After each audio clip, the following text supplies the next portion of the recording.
এই যে ভাই, সামান্য 1 মিনিট সময় নিয়ে এই ভিডিওটি একবার দেখে যান। দেখেন বাংলাদেশের জামাতে ইসলামের আমির সাহেব, ওনার কথাগুলো একটু শুনে যান। দেখেন হৃদয়ে কেমন যেন আঘাত করবে ভাই। নারায়ণগঞ্জের সাইনবোর্ড এলাকায় সুমাইয়া নামের এক বোন, সে বারান্দায় দাঁড়িয়ে 4 তারিখ দৃশ্য দেখছিল কি হয়। ঠিক এই অবস্থায় আকাশ থেকে গুলি এসে তাকে এফুড় করে তুলে 2.5 মাসের বাচ্চা ছিল, বাচ্চা ছিটকে পড়ে গেছে, মা সাথে সাথে দুনিয়া থেকে চলে গেছে। সুমাইয়ার মেয়ে সুবাইতা, আমি তাকে দেখে খুবই খারাপ লাগলো। আমি বললাম যে এই মেয়েটা আমাদেরকে দান করে দেন।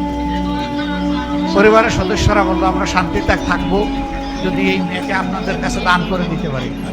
আলহামদুলিল্লাহ, তারা দান করে দিল। ঢাকার এক বিশিষ্ট শিল্পপতি, আল্লাহ যাকে ছেলে মেয়ে কিছুই দেননি, তিনি খবর পেলেন, তিনি ওই পরিবারে ছুটে গেলেন, মেয়েটা নিতে চাইলেন।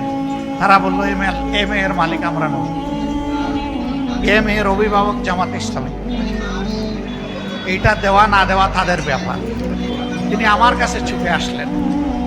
আমি তাকে বললাম আমি আপনার পক্ষে উকালতি করতে পারি, কিন্তু তাদের ইচ্ছার বিরুদ্ধে আমি কিছু করতে পারবো না। আমি দরদ নিয়ে দায়িত্ব নিয়ে আপনার কথা বলবো, যদি তারা গ্রহণ করে আমার আপত্তি নাই। আমি যখন তাদেরকে বললাম, তখন বললো যে আমাদের এই অবুজ বাচ্চার জন্য আপনাদের ভুলটাকেই আমরা নিরাপদ মনে করছি, আমাদের শিল্পপতি হওয়ার দরকার নেই। রিয়েলি এরা আমাদেরকে রিজি করেছেন। এরপরেই চলে আসলো বন্যা। আমরা ফিরে তাকালাম না কোনো দিকে, সবার আগে চলে গেলাম সেখানে।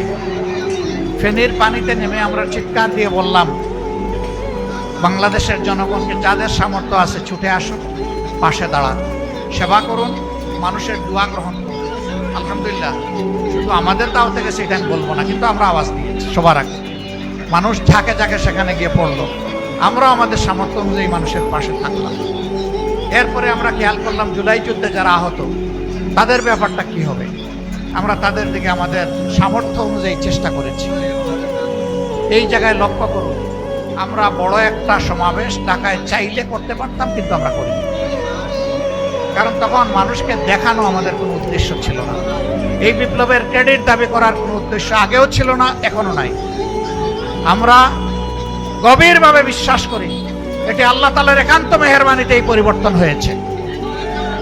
আর এর জমিনের দায়িত্ব এবং এই জমিনের কৃতিত্ব হচ্ছে বাংলাদেশের 18 কোটি মানুষের। আমরা এখানে কাউকে কোনো মাস্টার মাইন্ড মানি না এবং নিজেদেরকেও মাস্টার মাইন্ড দাবি করি না।